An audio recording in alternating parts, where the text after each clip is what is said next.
বছরের পর বছর নদী ভাঙন হচ্ছে, ঘরবাড়ি নদীর তলে তলিয়ে যাচ্ছে। আমার 40 বিঘা সম্পত্তি চলে গেছে, বাড়ি চলে গেছে। আমরা এখানেই থাকতাম, আমাদের সব যত আত্মীয় স্বজনের বাড়ি ছিল সব নেমে গেছে এই পদ্মায়। আমাদের অনেক জমি ছিল এখানে, সব নেমে গেছে। গ্রামের মানুষ তারা ঘর বাড়ি ছাড়া হচ্ছে, জমি হারা হচ্ছে, আর সেই মানুষের সঙ্গে সরকার যেন প্রতারণা করছে। হ্যাঁ, কেন এই কথা বলছি?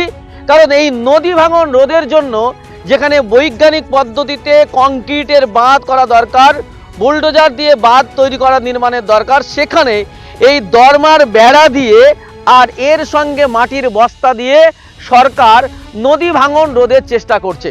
এলাকার মানুষ বলছেন, যেখানে সাধারণ বাচ্চা একটা জানে যে এই নদী ভাঙন রোধ করতে গেলে ভালো করে কংক্রিটের বাঁধন দিতে হবে, সেখানে সরকার বোকামি করে ইচ্ছাকৃতভাবে মানুষের সঙ্গে ঠকবাজি করে এই ধরনের দরমার বেড়া দিয়ে নদী ভাঙন রোধ করার চেষ্টা করছে। সেটা তো একটা বাচ্চা ছেলেও জানে যে মাটি দিয়ে বাঁধ হয় না, তো সরকার যদি করায়, এই বেড়া দিয়ে কিছু হবে, কিছুই হবে না। তো সরকার কেন করছে সেটা সরকার জানে না? আমি তো সবই চাইছি যে বোল্ডার দিয়ে বাঁধানো হোক, পাথর দিয়ে বাঁধানো হোক, তো তাই কি হবে? মেনে নিবে, করবে? তাহলে বালি টালি দিয়ে কোনো কাজের কাজ কিছু হবে না, লুটপাট করে খেতে এসছে এখানে। যেখানে ছাদ দেওয়া ঘরগুলো, বাড়িগুলো নদীর তলে তলিয়ে যাচ্ছে, বড় বড় গাছ সমস্ত কিছু ভেঙে নদীতে তলিয়ে যাচ্ছে, আর সেখানে এই দরমার বেড়া দিয়ে আর বস্তা ভর্তি কয়েকটা মাটি দিয়ে এই রোধ করা অবৈজ্ঞানিক এবং মানুষের সঙ্গে রীতিমতো প্রতারণা করা বলে মনে করছেন এই লালগোলার তারানগরের বাসিন্দারা। হ্যাঁ, বুঝা ওরা কাজ করছে না, এই তো ব্যাপার। ভোট পেলেই তো শেষ, 5 বছর কোনো খবর থাকবে না, ওই যখন ভোট আসবে তখন 2 মাস আসবে। পাথর ফেলে ভালো করে বাদ দিয়ে ওটাকে বাঁধাতে হবে। বালিতে রুখে নাকি বাড়ি চলে গেছে, আর বালি রেখে কি হবে? আরে তাতে সরকারের কি গেল? যার জায়গা গেল, যার জমি গেল, তার গেল, সব টাকা দিই ভোট। এই বেড়া দিয়ে কখনো জল আটকাতে পারবে? বছরের পর বছর তিরপালের তলে থাকছিল।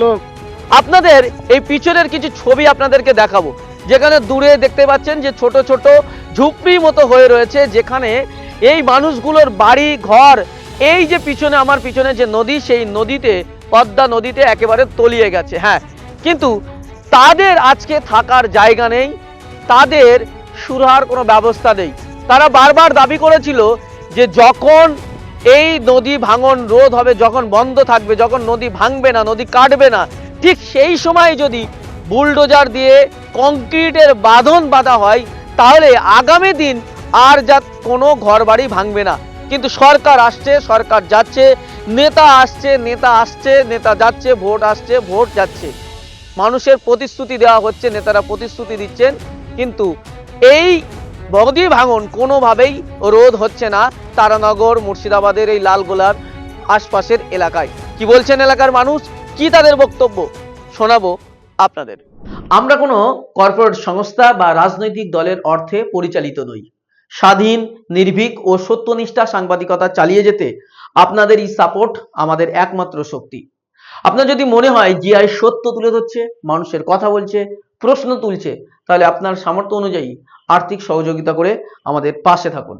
এই যে নদী ভাঙন হয়েছে, অনেক ঘরবাড়ি এখানে চলে গেছে, সেখানে আমরা দেখতে যাচ্ছি সরকারের পক্ষ থেকে নদী ভাঙন রোধের জন্য ওই দরমার বেড়া দিয়ে আর মাটি ফেলা হচ্ছে। এইটা কি এই ভাঙন রোধের সমাধান বলে মনে হচ্ছে আপনার? কোনো মতেই নেই।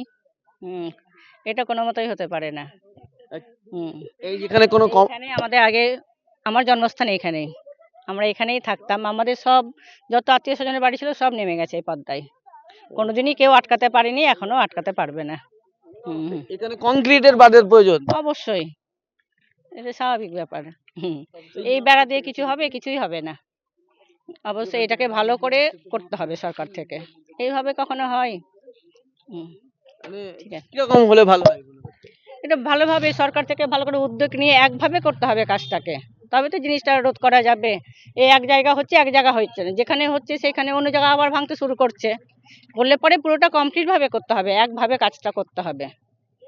পাথর ফেলে ভালো করে বাদ দিয়ে ওটাকে বাঁধাতে হবে, তারের বেড়া দিয়ে বাঁধতে। এই বেড়া দিয়ে কখনো জল আটকাতে পারবে? তারের বেড়া দিয়ে আটকাতে হবে, তবে তো জিনিসটা ভালোভাবে মজবুত ভাবে হবে করা। আমাদের অনেক জমি ছিল এখানে, সব নেমে গেছে। হ্যাঁ, সব জলে তলে চলে গেছে। ঠিক আছে। হ্যাঁ, সুলেখা রয়। এই যে নদী ভাঙন রোধ করার জন্য যে এই যে বালি ফেলছে, মাটি ফেলছে, এই যে বেড়া দিয়ে করছে, বালিতে কিছু হবে না। এতে কিছু হবে? না না, এ বালিতে রুখে নাকি, বাড়ি চলে গেছে আর বালি রেখে কি হবে?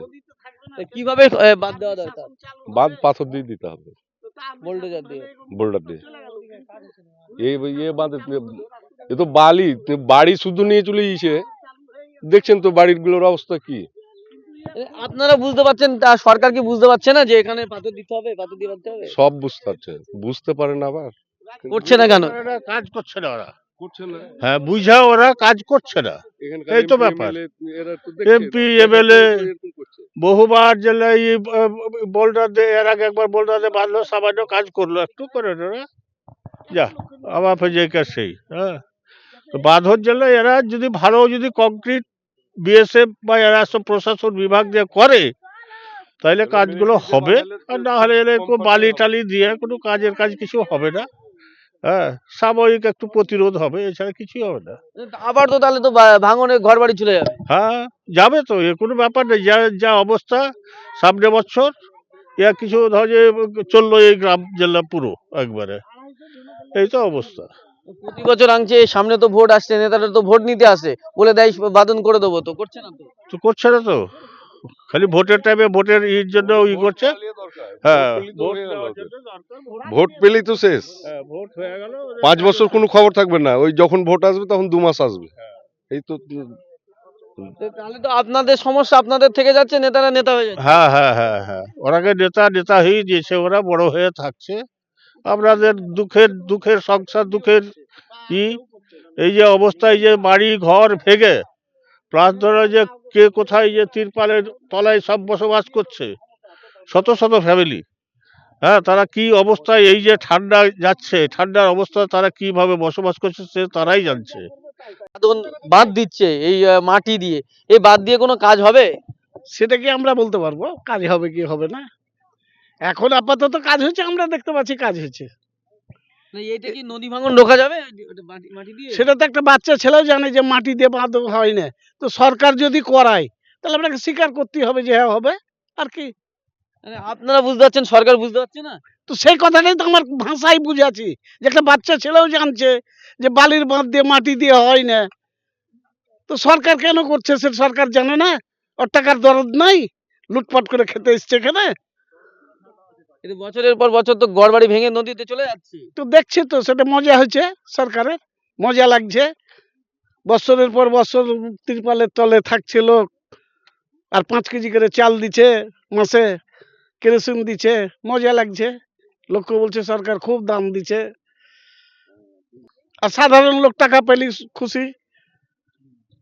কানা কুকুর মারে শুকুর, কথাটার মূল্য বুঝেন কি? মার মার মানে ভাতের ফ্যান যেটা, তো কানা কুকুর খেতে পায় না ভাত, তখন যদি ভাতের ফ্যানটা দেয় তাতেই সন্তুষ্ট। আপনারা কি চাইছেন? আমরা চেয়ে হবে? আমি তো সবই চাইছি যে বোল্ডার দিয়ে বাঁধানো হোক, পাথর দিয়ে বাঁধানো হোক, তো তাই কি হবে? মেনে নিবে, করবে? আমার 40 বিঘা সম্পত্তি চলে গেছে, বাড়ি চলে গেছে, আমি চাইবো যে ইচ্ছাকৃত ভেঙে যাক? আমি রাজকীয় ভাবে চলছিলাম, আর ওই ফকির হয়ে আমি দেশে বাস করব? আমার বাড়ি ঘর সম্পত্তি চলে যাবে আর আমি তাই বাস করব? বলছিলাম দাদা, এই যে আপনারা কাজ করছেন, এই মাটি দিয়ে যে নদী বাঁধের চেষ্টা করছেন, এটা কি নদী বাঁধ করা সম্ভব? হ্যাঁ, অবশ্যই সম্ভব। টেকনিক্যাল গাইডলাইন আছে, ওই গাইডলাইন অনুযায়ী হচ্ছে। কিভাবে সম্ভব, যেখানে কংক্রিটের ঘর বাড়িগুলো সব পড়ে যাচ্ছে, নদীর তলায় চলে যাচ্ছে? ঘর বাড়িগুলো উপরে ছিল, তো আমরা নিচ থেকে কাজ করছি। হ্যাঁ, সেটা technical guideline West Bengal government যেটা আছে সেই অনুযায়ী আমরা কাজ করছি। গভর্নমেন্ট এই নির্দেশিকা দিয়েছে? টেকনিক্যাল গাইডলাইন আমাদের ডিপার্টমেন্টের একটা আছে, ওটা অনুযায়ী কাজ হয়। তো আপনাদের ইঞ্জিনিয়ারিং প্ল্যানে কি বলছে, এটা সম্ভব? অবশ্যই সম্ভব, কেন সম্ভব নয়? অবশ্যই সম্ভব। এর আগে কাজ হয়েছে তো। আপনারা কোনটা?